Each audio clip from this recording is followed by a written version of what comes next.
Hey everyone, welcome back to the channel. Thanks for tuning in. You're watching the VSO Gun Channel, and today we're going to be talking about a developing story that was initially brought to my attention by my friend John Crump over at AmmoLand, but since then a couple of you folks have reached out to me and asked what was going on with this thing. I've dug into it a little bit deeper, and I think I have some answers for you. So I guess at the heart of this is there are several companies out there that are purveyors of concealed carry insurance or self-defense coverage, implications of the Second Amendment in self-defense type things. Like, hey, you got into a good shoot.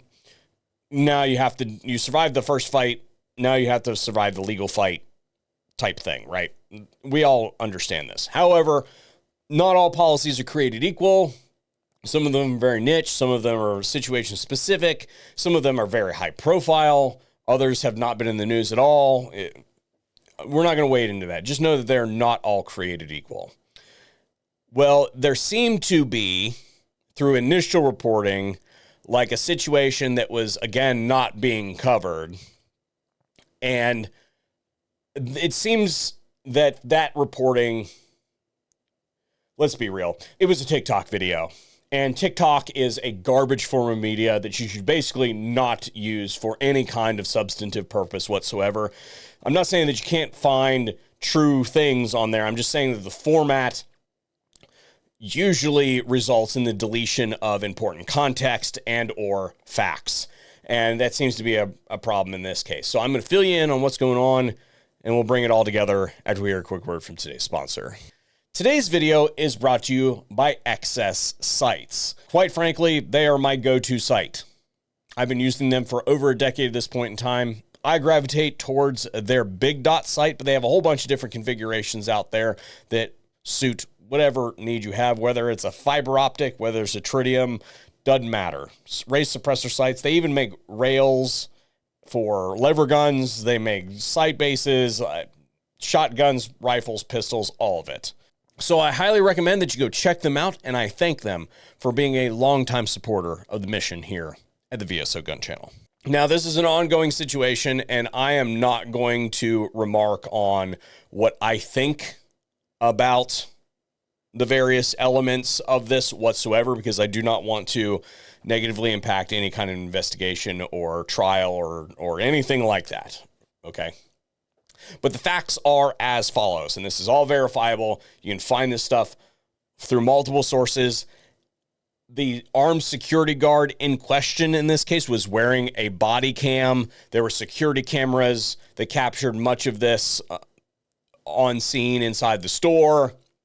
Basically, it goes something like this. An armed security guard was on detail at a Spirt of Halloween store, and sometime in the middle of his shift, a very intoxicated prospective patron begins to shoplift from the store. He then gets involved. A physical altercation ensues, and that physical altercation ultimately results in an intentional discharge of the security guard's weapon that results ultimately in the demise of said shoplifter. The TikTok video and the supporting piece of reporting that is a long form video, I will have listed in all relevant places so that you can find and watch the whole thing through. Again, I'm not going to remark on what I think about the incident whatsoever. Those are the facts, so that you can verify those by watching the same thing that I did.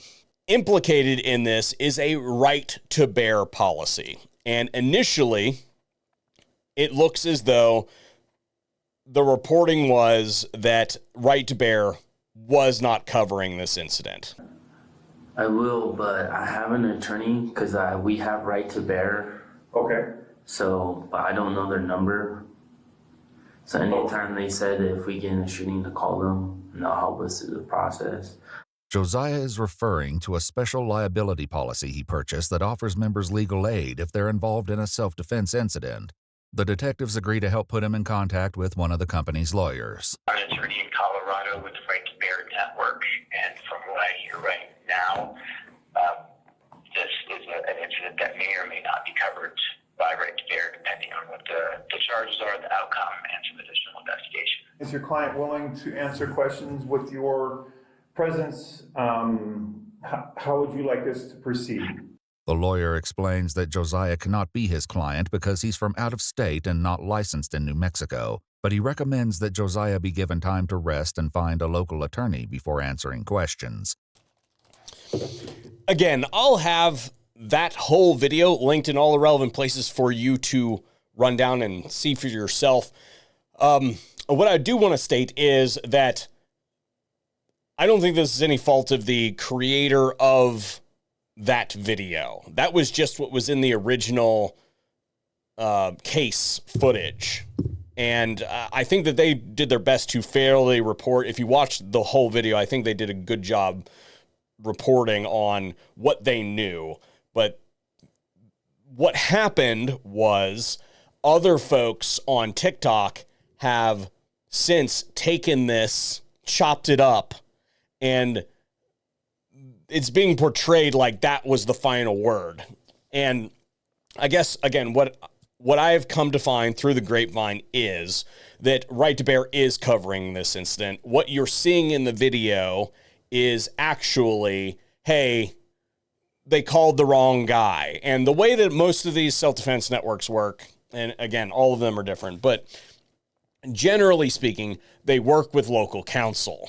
Okay, they can't have a high-dollar defense attorney from every single location in the country on staff. So usually what they do is they got some folks on staff, and then they contract with the local attorneys to get stuff done. A really good example of this would be, I'm not trying to spin his business or anything, but Tom Grieve. You guys have all heard of Tom Grieve, very good YouTube channel.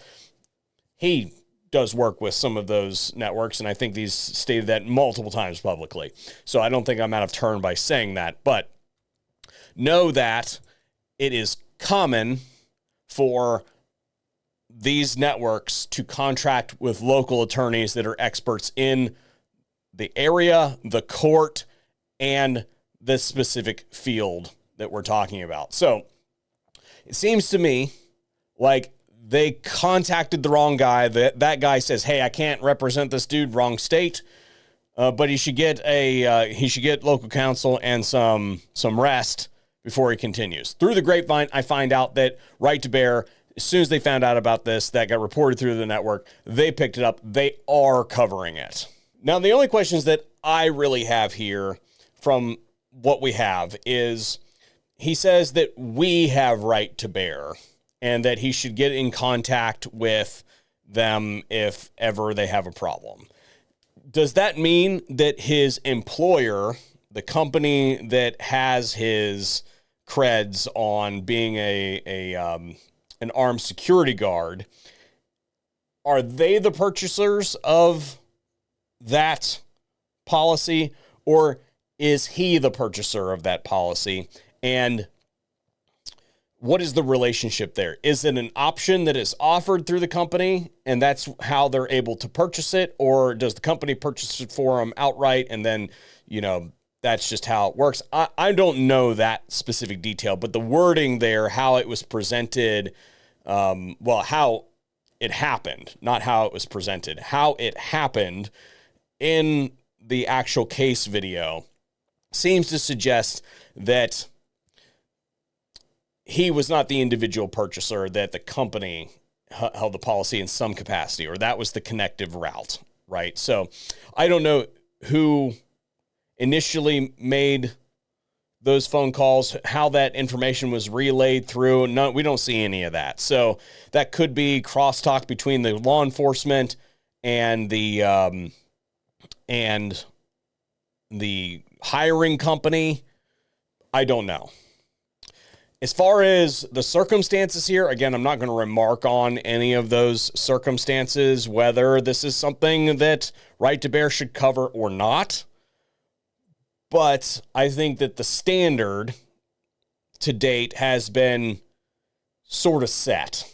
And that is, it looks to me like Right to Bear has decided that they've got somebody who holds a policy, who has invoked that policy, and they are at least going to work initially. We'll see how this develops as we know more, but this is currently where we're at. Just know that anything that you see that insinuates as of December 6th, 2025, that Right to Bear is not covering is erroneous at this time. If that changes, I will update you. This is important because if you're going to give your hard-earned money to a company that says that they're going to have your back if you've got a problem, particularly if you are in a field like an armed security guard, there's a certain expectation there. And I'm not just saying for armed security guards. I mean for everybody who's out there. Everybody has a right to self-defense. And if you are being hung out to dry, even though you've been paying your premiums, well, that's a problem. So we need to keep our eyes on that. And I will keep you informed as I learn more. Right to Bear. If you see this video, call me. Thanks for watching.